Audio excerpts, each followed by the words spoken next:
ব্যক্তিগতভাবে মেহজাবিনের ভক্ত, অভিনেতা মেহজাবিনের ভক্ত।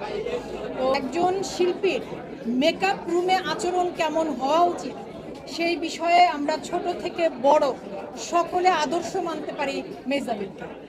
তো আমার আপনারা যারা সংবাদকর্মী, আমরা যারা অভিনয়কর্মী এবং আমাদের যারা দর্শক, তারা সবাই জানেন মেহজাবিনের জনপ্রিয়তা কতটা, এবং এটা তিনি অর্জন করেছেন তার কাজ দিয়ে, তার যোগ্যতা দিয়ে। অনেক দর্শকের মতো আমার সেই সহকর্মীর প্রথম সিনেমা মুক্তি পাচ্ছে হলে, মানে হলে বড় পর্দায় নিজেকে দেখতে পাবার আনন্দটা খুবই অন্যরকম অনুভূতি। এটা এত অভূতপূর্ব অনুভূতি যে আমার মনে হয় প্রতিটি অভিনেতা অভিনেত্রীর জীবনেই প্রথম সিনেমার মধ্য দিয়ে নিজেকে বড় পর্দায় দেখতে পাওয়া স্মৃতিটা সারা জীবন মনের মধ্যে থেকে যায়।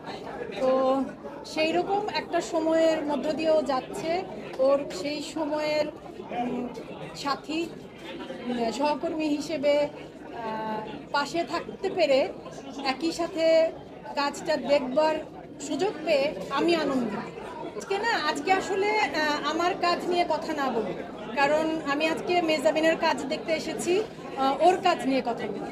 আমি বরং মেহজাবিনের সাথে আমার প্রথম কাজের অভিজ্ঞতাটা একটু শেয়ার করতে পারি। আমরা আশফাক নিপুণের একটা ওয়েব সিরিজে কাজ করেছিলাম, যেটি হইচইতে মুক্তি পেয়েছিল, সাবরিনা। তো ওই সিরিজটিতে মেহজাবিন সাবরিনা চরিত্রে অভিনয় করেছিল। আরও একজন অভিনেত্রী, খুবই ভালো অভিনেত্রী অর্ষাও আরেকটা চরিত্রে অভিনয় করেছিল সাবরিনার আরেকটা চরিত্রে। তো সেই কাজটা করতে গিয়ে প্রথম মেহজাবিনের সাথে আমার একসাথে কাজের অভিজ্ঞতা। এই কথাটা আমি এর আগেও বলেছিলাম, আমি সোশ্যাল মিডিয়াতেও বলেছি।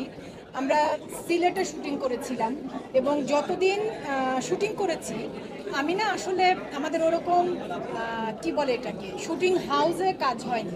ঢাকার বাইরে একটা বাড়িতে এবং সেট, মেকআপ রুম আলাদা আলাদা করে ওখানে আয়োজন করে নেওয়া।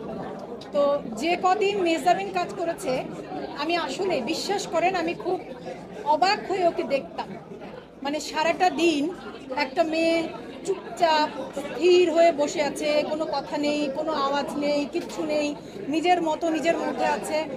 যখন ক্যামেরা অন হচ্ছে তখন একটা অন্য মানুষে পরিণত হচ্ছে। তো আমি বলেছিলাম যে আমার এইটুকু মানে কাজের অভিজ্ঞতায়, আমার 20 বছরের কর্মজীবনের অভিজ্ঞতায় আমার মনে হয়েছিল যে ভীষণ রকম শুভকামনা, ভালোবাসা। ওর প্রথম সিনেমা করতে পারছে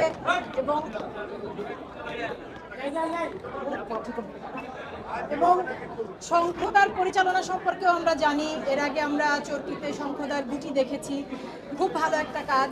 এবং আমি আশা করছি প্রিয় মালতী শুধু মেহজাবিনের প্রথম চলচ্চিত্র হিসেবে নয়, একটা দারুণ সিনেমা হিসেবে আমাদের মিডিয়ার সিনেমার কাজের ক্ষেত্রে জায়গা করে দেবে। থ্যাংক ইউ, সবাই ভালো থাকবে। Thank you. আমার ভীষণ শুভকামনা, ভালোবাসা প্রিয় মালতী টিমের জন্য, মেহজাবিন এবং শঙ্খ দাশগুপ্ত পুরো টিমের জন্য। Thank you.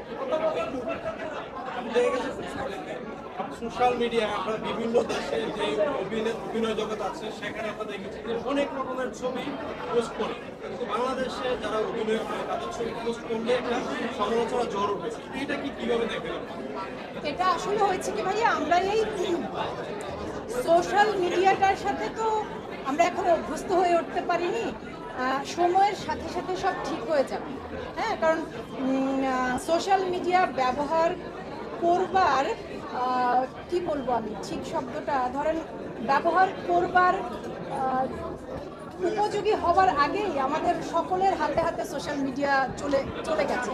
মানে সোশ্যাল মিডিয়া জিনিসটাই কিন্তু একটা গ্লোবাল জায়গা।